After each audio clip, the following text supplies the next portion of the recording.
کہ اس زمانے میں دو چیزیں دیکھنی ہیں آپ نے, بے پردگی, ایک یہ بھی فتنہ ہے, دوسرا فتنہ یہ کہ خواتین کو گھر میں بالکل بند کر دیا جائے, اس میں بھی فتنہ ہوگا. بے پردگی کا نہیں ہوگا, لیکن وہ والا فتنہ ہوگا اس میں بے دینی کا, کہ چند گھرانے تو بچ جائیں گے جن گھروں کا علماء صلحاء سے تعلق ہے یا کوئی پیر صاحب سے بیعت ہیں. میجورٹی کا کیا ہوگا؟ ہمارے ہاں بعض لوگ دیکھ رہے ہوتے ہیں اس 1% طبقے کو جس 1% کا علماء سے تعلق ہوتا ہے, اس 99% کو نہیں دیکھتے جس کا علماء سے تعلق نہیں ہے. تو ہم نے دین 99% میں کرنا ہے, وہ اپنے چند مخصوص مریدوں کو لے کے بیٹھنا ہے جو خانقاہوں میں محاسبے مراقبے کر کے سلوک کے 18ویں منزل پہ پہنچے ہوئے ہیں, 17ویں منزل پہ پہنچے ہوئے ہیں. اگر 4 آدمیوں کو لے کے جنت میں جانا ہے پھر یہ ٹھیک پیکیج ہے. بعضوں نے میرے پیچھے نماز پڑھنا چھوڑ دی, یار ان کیا خواتین آ رہی ہیں بیان میں, سوری ادھر تراویح میں خواتین آ رہی ہیں, تو کیا ہو گیا ہے؟ آپ اب رائے سے اختلاف کرو, لیکن کسی کی نیتوں پہ شک کرنا کہ یہ بے دین ہو گئے ہیں, ان کو دین کا. بعض لوگ مجھے یہ بھی کہتے ہیں اپنے پیر و مرشد کے طریقے سے ہٹ گئے ہیں, مفتی رشید احمد صاحب کے طریقے سے, کیونکہ مفتی رشید احمد صاحب رحمۃ اللہ علیہ تو پردے میں بہت سخت تھے, واقعی سخت تھے, مضبوط تھے, سخت نہیں مضبوط. پردہ ایسا ہی ہونا چاہیے جیسا مفتی رشید احمد صاحب کرایا کرتے تھے. لیکن کیا زمانے کے بدلنے سے حکام تبدیل نہیں ہوتے؟ کیا کلمہ ہم نے حضرت مفتی رشید احمد صاحب کا پڑھا ہے یا کلمہ ہم نے اللہ رسول کا پڑھا ہے؟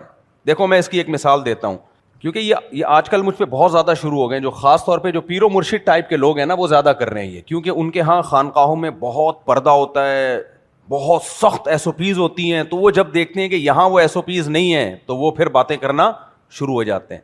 بھائی دین ایک خانقاہ کے لیے چند مریدوں کے لیے نہیں ہے.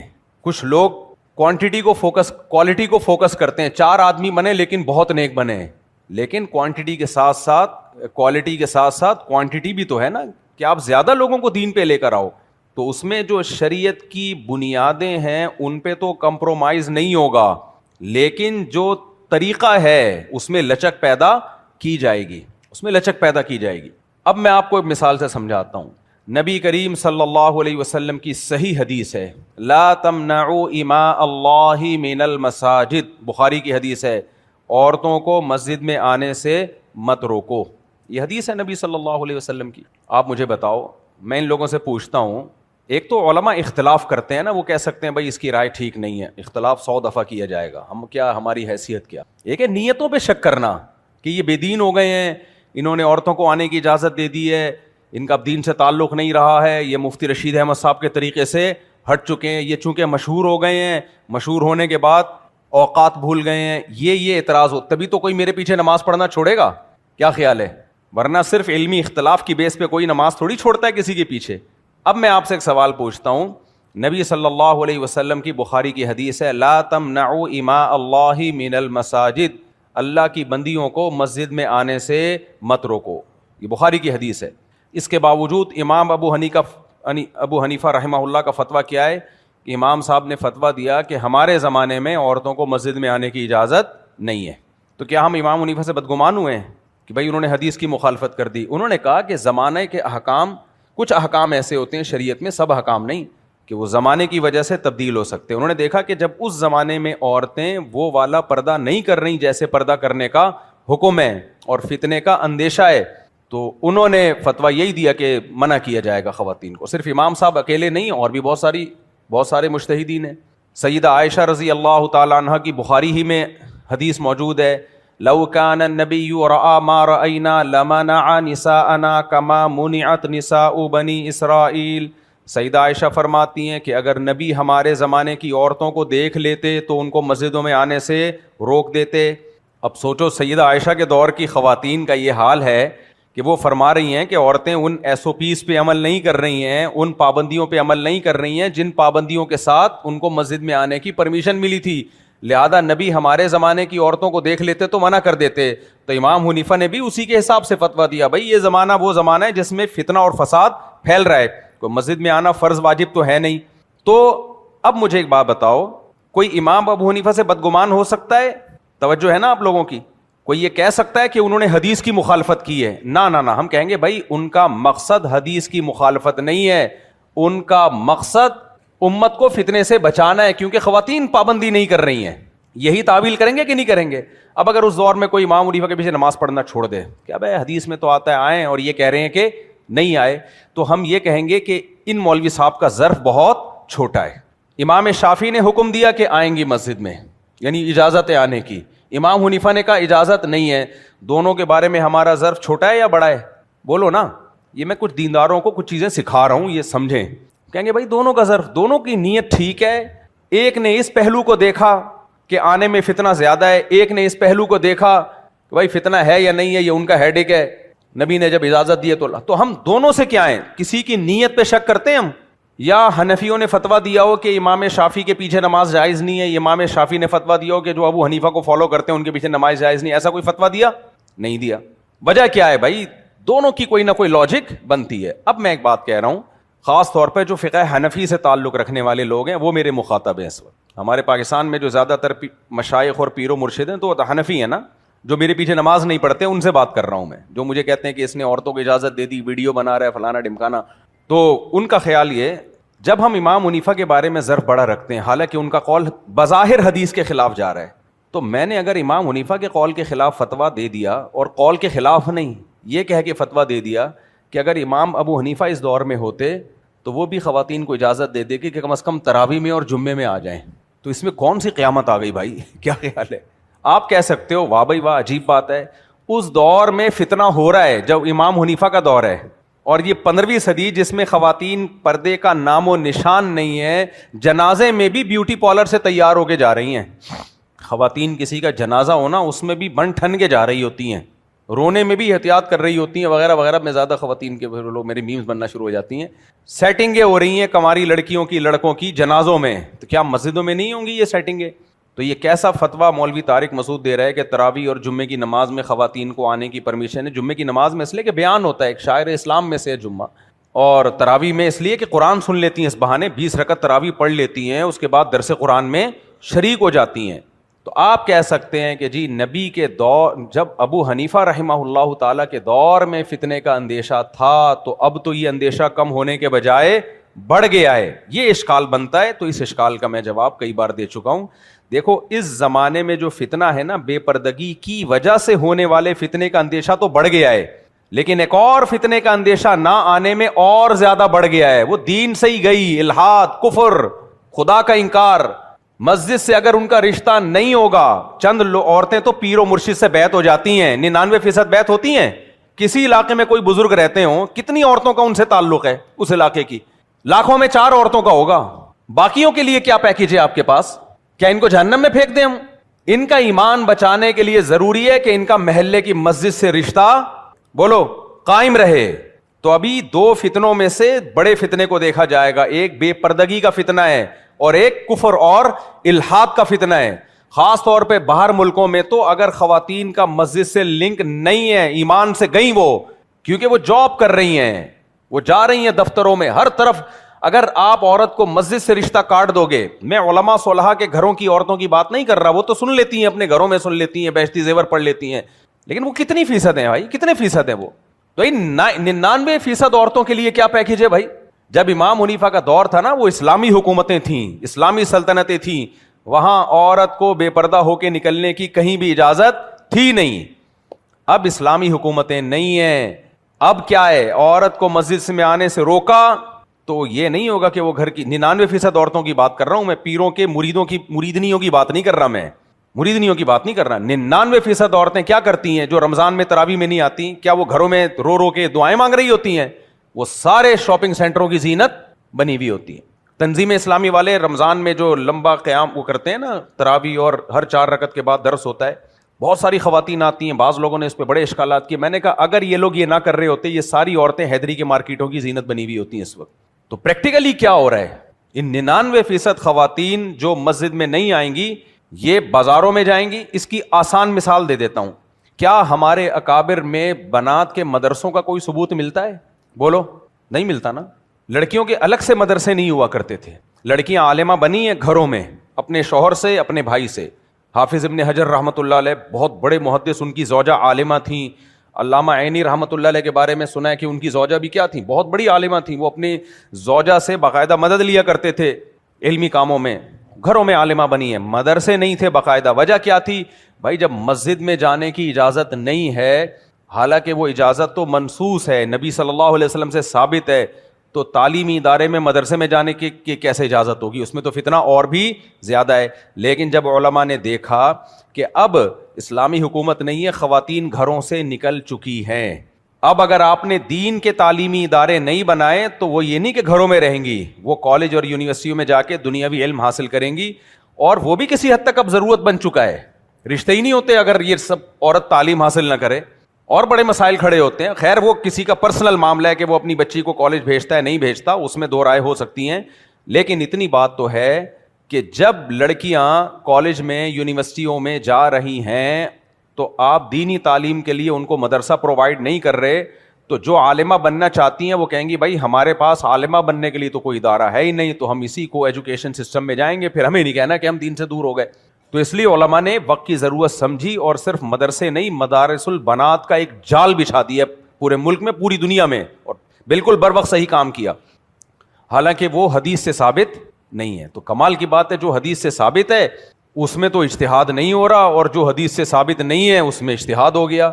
تو اب جب یہ ہوگا نا, خواتین آئیں گی تو یہ مانا جائے گا جب ضرورت ہے تو پردے کو کنٹرول کرنے کی حتی الامکان کوشش کی جائے گی. لیکن اگر کہیں بے پردگی ہو رہی ہے, کچھ تھوڑے بہت فسادات سامنے آ رہے ہیں, تو ان فسادات کی بیس پہ یہ نہیں کیا جائے گا کہ بالکل ہی پابندی لگا دو, کیونکہ پابندی لگانے کے فسادات مسجد میں آنے کے فسادات سے زیادہ ہیں. نمبر 2, اب آنے میں فتنے کم ہیں, نہ آنے میں فتنے زیادہ ہیں. اور وہ فتنے جو امام حنیفہ کے دور میں تھے نا, وہ بھی اب کم ہیں. کیوں؟ اس دور میں عورت کہیں بھی نہیں جاتی تھی, ایک جگہ تھی جہاں جو مسجد تھی. تو فاسق فاجر لوگوں کو عورت کو دیکھنے کے لیے, بد نظری کرنے کے لیے ایک ہی راستہ تھا, وہ کیا تھا؟ مسجد. جبکہ میں نے اب بتایا کہ اب مسجد کے علاوہ دنیا میں ہر جگہ جا رہی ہیں. اب مسجدوں کا نہیں ہے کہ وہ ڈیٹنگ پوائنٹ بنیں گے, ڈیٹنگ پوائنٹ کے لیے 20 جگہیں اور ہیں. یہی وجہ ہے کہ جن ملکوں میں خواتین مسجدوں میں آتی ہیں وہاں وہ فتنوں کے واقعات ہیں نہیں جو اب نہیں ہے. سعودی عرب میں آتی ہیں, عراق میں, جتنے عرب کنٹریز ہیں, ملیشیا, سب میں آ رہی ہیں. میں نے تو وہاں جا کے سروے کیا, کہہ رہے کچھ بھی نہیں ہوتا یہاں پہ. وجہ کیا ہے؟ اب جس کو اپنی ٹھڑک پوری کرنی ہوتی ہے اس کے لیے ٹھڑک پوری کرنے کے راستے اتنے کھل گئے ہیں کہ اب مسجد کو وہ سہارا نہیں بنائے گا. پھر بھی میں یہ کہتا ہوں اگر کسی پیر و مرشد کو میری یہ دلیل سمجھ میں نہیں آتی تو نہ آئے, فاسق تو قرار نہ دینا کہ جی یہ اکابر کے طریقے سے ہٹ گئے. بھائی اسلام سے ہٹنا برا ہے, اسلام سے نہیں ہٹے کوئی, اسلام کو فوکس کرو. تو یہاں بھی یہ ہے کہ یہ بھی ایک طرح کے پیر و مرشد کو خدا بنانا ہے.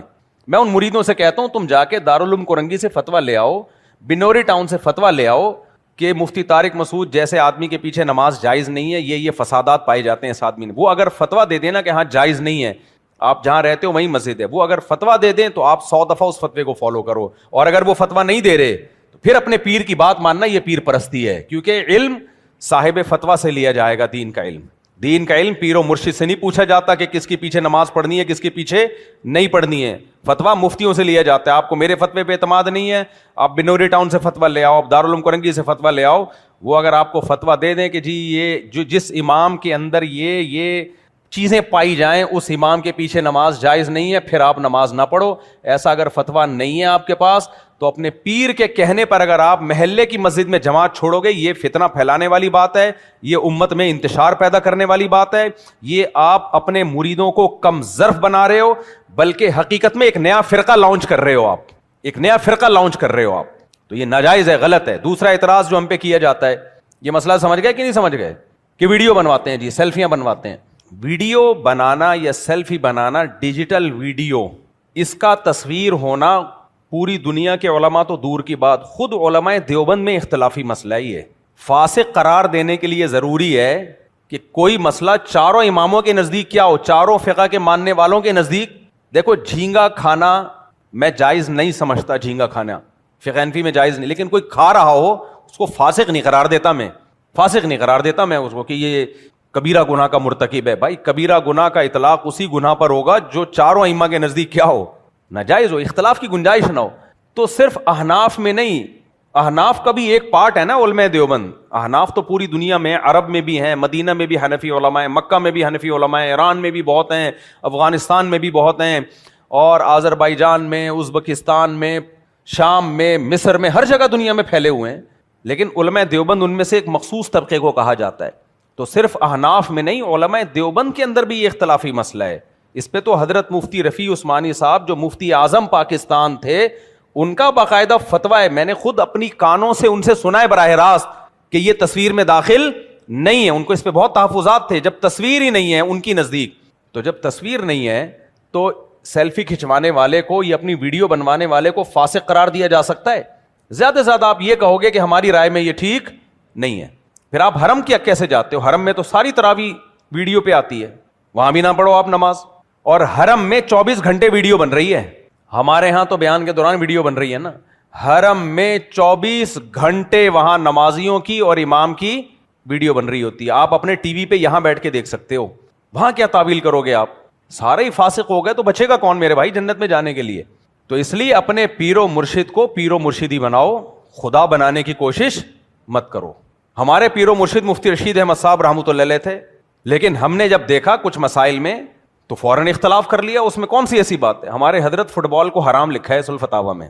فٹ بال کھیلنا کیا ہے؟ کیونکہ حضرت نے فٹ بال میں ٹانگیں ٹوٹتی ہوئی دیکھی لوگوں کی, اور منہ پہ جیسے کسی کے لگی فٹ بال آ کے پورا منہ گھوم گیا اس کا, تو حضرت نے تو لکھ دیا کہ یہ جائز ہی نہیں ہے, اتنا فساد ہے. لیکن جب جامع ترشید سے فتویٰ گیا تو فٹ بال کے حرام ہونے کا نہیں گیا فتویٰ. جب سوال آیا نا تو کسی نے جواب لکھا کہ مفتی رشید احمد صاحب نے ناجائز لکھا ہے. حضرت مفتی عبدالرحیم صاحب نے فرمایا بھائی مفتی رشید احمد صاحب نے لکھ دیا ناجائز, تو ان کی رائے تھی, انہوں نے کچھ واقعات ایسے دیکھ لیے. تو آپ تو علماء ہو, مفتیان کرام ہو, ہر کھیل میں کچھ نہ کچھ واقعات تو ہوتے ہیں, تو اگر ان سے خطا ہو گئی تو کیا مفتی کے لیے جائز ہے کہ اس غلطی میں ان کو فالو کرے صرف اس لیے کہ وہ پیر و مرشد تھے؟ ہر کھیل میں کچھ نہ کچھ واقعات ہوتے ہیں, کرکٹ میں بھی ہوں گے, فٹ بال میں. حضرت نے اصل میں دیکھ لیے تھے چند واقعات, تو حضرت نے شیطانی گولے کے نام سے رسالہ لکھا. ابھی بھی اصل فتاوی موجود ہے, مفتی رشید احمد صاحب کا رسالہ ہے, اس رسالے کا نام ہے شیطانی بولو نا گولا, فٹ بال کو. پھر مفتی عبدالرحیم صاحب نے بتایا حضرت نے کچھ لوگوں کو دیکھا, ٹانگ ٹوٹتے ہوئے دیکھا فٹ بال میں. ایک بندے نے فٹ بال ماری تو دوسرے کی ناک پہ جا کے لگی, وہ پتہ نہیں انا للہ ہو گیا یا ابھی زندہ ہے واللہ عالم. ایک اور ایسا واقعہ دیکھا, وہ کسی کے لگا تو حضرت نے ایک رسالہ لکھا, یہ تو کھیل ہی ناجائز ہے. لیکن کسی نے لکھ دیا نا, حضرت نے لکھ دیا, اخلاص سے لکھا. لیکن بعد والے علماء پھر کہتے ہیں حضرت نے لکھ دیا تو اب یہ لکھا ہوا کوئی پتھر پہ لکیر نہیں بن گیا ہے. تو ہر کھیل میں کچھ نہ کچھ ہوتے ہیں. زیادہ تر اگر اسی طرح ہی ہو رہا ہے, جب بھی کھیلو ہر دوسرے دن کوئی واقعہ ہو رہا ہے, تو کہا جائے گا یہ ناجائز ہے, لیکن ایسا ہوتا نہیں ہے. تو ہم بھی تو مفتی رشید احمد صاحب رحمۃ اللہ علیہ کو اپنا پیر و مرشد مانتے تھے, ہم نے تو ایسا نہیں کیا. ہم نے دیکھا ہمارے حضرت نے ہمیں یہ بات سکھائی کہ شریعت سب سے پہلے ہے, اسی بیس پہ تو ہم نے پیر بنایا ان کو اپنا. یار یہ شریعت کو سپیریئر رکھتے ہیں. مجھے یاد ہے ایک حضرت کے مرید تھے, ابھی ان کا انتقال ہو گیا. ایک دن کہنے لگے, کسی نے حضرت سے آ کے پوچھا کہ حضرت میرے والدین مان نہیں رہے, میں داڑھی رکھنا چاہتا ہوں, یہ ہے وہ ہے فلانا ڈمکانا, اس طرح کی کوئی بات کی. تو حضرت نے فرمایا والدین کو آپ یہ جواب دیں. تھوڑا حضرت نے بعض دفعہ اللہ کی محبت کا غلبہ ہو جاتا ہے کسی پہ, غیرت کا غلبہ ہو جاتا ہے, تو وہ ذرا سخت الفاظ کہہ دیتا ہے. تو حضرت نے جب ان کو مشورہ دیا سب کے سامنے, تو وہ جو حضرت کے مرید تھے, بڑے زبردست عالم بھی تھے, وہ انہوں نے مجھے کہا کہ یار یہ ماں باپ کے لیے ایسے الفاظ استعمال کرنا تو ٹھیک معلوم نہیں ہوتا. تو وہ بھی مفتی رشید احمد صاحب سے بیعت تھے کہ حضرت نے جو یہ الفاظ کہہ دیے ہیں تو حضرت کو ایسا نہیں کہنا چاہیے. میں نے کہا دیکھو یہ حضرت ہی کی تربیت ہے کہ آپ کو اپنے پیر صاحب کی کوئی بات لگ رہی ہے خلاف شرع تو آپ اعتراض کر رہے ہو. میں نے کہا یہ مزاج آپ کو یہاں ملے گا, عام طور پہ کہیں اور نہیں ملتا. میں نے کہا یہ کریڈٹ کس کو جاتا ہے بھائی, انسان ہے, غیرت اور حمیت میں ذرا سخت جملے کہلوا دیے. اور میں نے کہا آپ حضرت کو لکھ کے دے دو محبت کے ساتھ کہ حضرت یہ ایسا محسوس ہو رہا ہے کہ یہ مناسب نہیں ہے, تو حضرت فوراً رجوع بھی کر لیں گے. تو انہوں نے کہا آپ بالکل صحیح کہہ رہے ہو, میرے دل میں اپنے شیخ سے تھوڑی بدگمانی آئی تھی کہ یہ کیسے الفاظ استعمال کروا رہے ہیں والدین کے لیے, لیکن آپ کا یہ جملہ سن کے وہ بدگمانی دور ہو گئی کہ یہ تربیت بھی کس نے کی ہے کہ ہمیں اپنے شیخ کی بات پہ اشکال ہو رہا ہے. کیونکہ اللہ نے والدین کا اتنا بڑا مقام قرآن مجید میں بتایا ہے, ان کے سامنے اف مت کرو یہ. اور پھر ابراہیم علیہ الصلوۃ والسلام کا جو واقعہ ہے کہ کیسے اپنے باپ کو انہوں نے نصیحتیں کی ہیں, کیا انداز تھا ان کا. تو بعض دفعہ انسان ہر چیز ہر وقت انسان کے ذہن میں مستحضر نہیں ہوتی. تو یہ تربیت بھی کس نے کی ہے کہ بھائی پیر اگر کوئی ایسی بات کرتا ہے جو نامناسب لگتی ہے تو اس میں فالو نہیں کرنا ہے پیر کی بات کو, پیر و مرشد کی بات کو. لیکن بہت ساری جگہوں پہ یہ سب چیزیں نہیں ہو رہی ہیں. تو میں بتا رہا تھا کہ کسی نے, ہاں اب ایک اور بات کر کے یہ ٹاپک ہی میں مکمل کر دوں. مسئلہ پتہ ہے کیا ہے, امام اگر پکا فاسق بھی ہو نا, فاسق بھی ہو, تو بھی محلے کی نماز اس کے پیچھے نہیں چھوڑی جائے گی. شریعت میں اجتماعیت ہے, اجتماعیت, اور اجتماعیت پیدا کرنے کے لیے ظرف بڑا رکھنا پڑتا ہے, اپنی رائے کو قربان کرنا پڑتا ہے. اگر ہر شخص اپنی رائے اور ہر آدمی کی نظر میں امام کا جو ایک معیار ہے نا وہ دوسرے سے ڈفرینٹ ہے. ہر شخص کی نظر میں کسی کو ایسا امام پسند نہیں, کسی کو ویسا امام پسند نہیں. اگر اپنی پسند ناپسند پہ امام تبدیل ہونا شروع ہو جائیں تو جماعت کی نماز کا جو فلسفہ ہے کہ سب مسلمان کالے گورے سفید سارے کھڑے ہو کے مسجدوں میں ایک صف میں کھڑے ہو جائیں, یہ حکمت فوت ہو جائے گی کہ نہیں ہو جائے گی فوت؟ کسی کو امام کی آواز پسند نہیں آتی, کسی کو امام کی قرات پسند نہیں آتی, کسی کو امام کی شکل پسند نہیں آتی, کسی کو امام کا چلنا پسند نہیں آتا.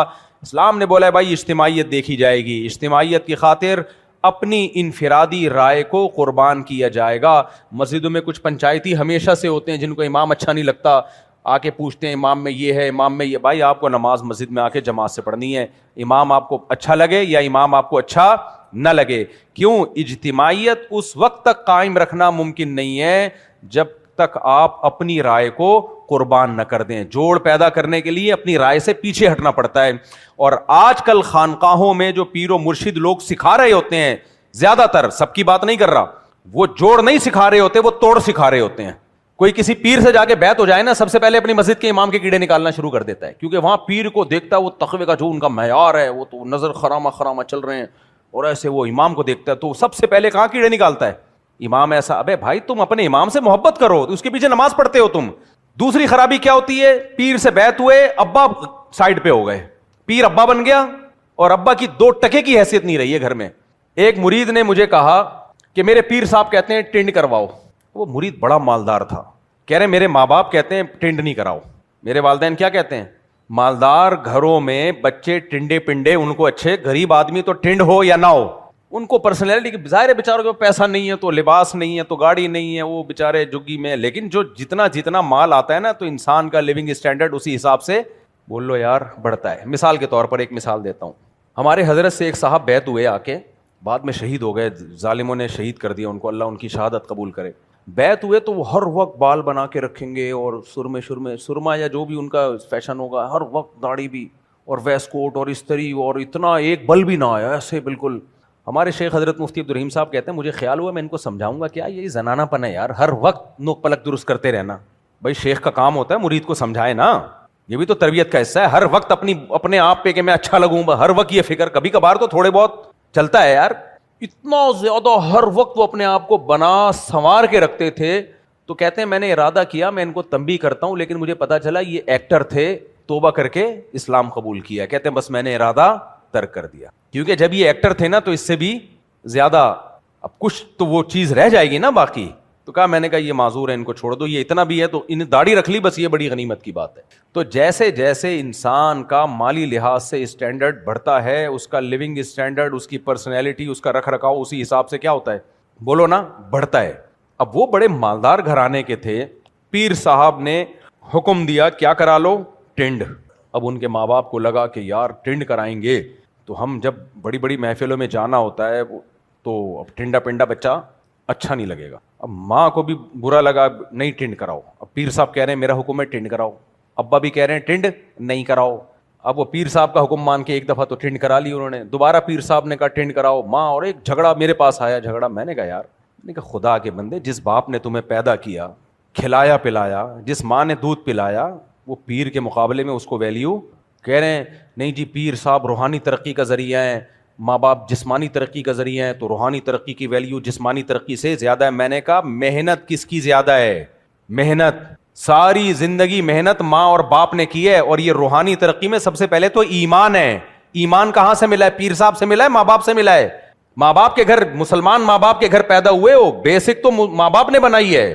بچپن میں کلمہ ماں باپ نے سکھایا, بچپن میں مسجد کا تعارف. اگر ماں باپ یہ نہ کرتے تو پیر تو سمجھ میں ہی نہیں آنا تھا. ماں باپ کے احسانات اور پیر کے احسانات الگ الگ پلڑے میں رکھے جائیں. ماں باپ کے احسانات بہت زیادہ, اور ان کی محبت بھی پیر سے بہت زیادہ ہے. میں نے کہا آج ایکسیڈنٹ اللہ نہ کرے آپ کا ہو جائے, لوگ آپ کے پیر کو فون نہیں کریں گے, کہاں فون کریں گے؟ ابا اماں کو, بھائی بہنوں کو فون کریں گے. اور میں نے کہا پیر صاحب علاج بھی نہیں کریں گے اپنے خرچے پہ, علاج بھی نہیں کریں گے اپنے خرچے پہ. جب بینک سے وہ خالی ہونا شروع ہوں گے نا, آغا خان میں پیسے, یہ دے دنا دن پیسے, تو پیر صاحب ایک دو دفعہ ہو سکتا ہے دیکھے بولیں گے بھائی اپنے اب کوئی بھائی نہیں ہے تمہارا, کوئی باپ نہیں ہے تمہارا. اب آپ بولو پیر صاحب اطاعت تو میں آپ کی کرتا تھا, خرچہ آپ کریں گے, بولیں گے خرچہ وہ کرے گا جو تمہارا باپ ہے, تو پھر اطاعت بھی اسی کی ہوگی جو آپ کا باپ ہے. آئیے سمجھ میں. تو وہ اتنا زیادہ مسئلہ ہوا, اتنا مسئلہ ہوا.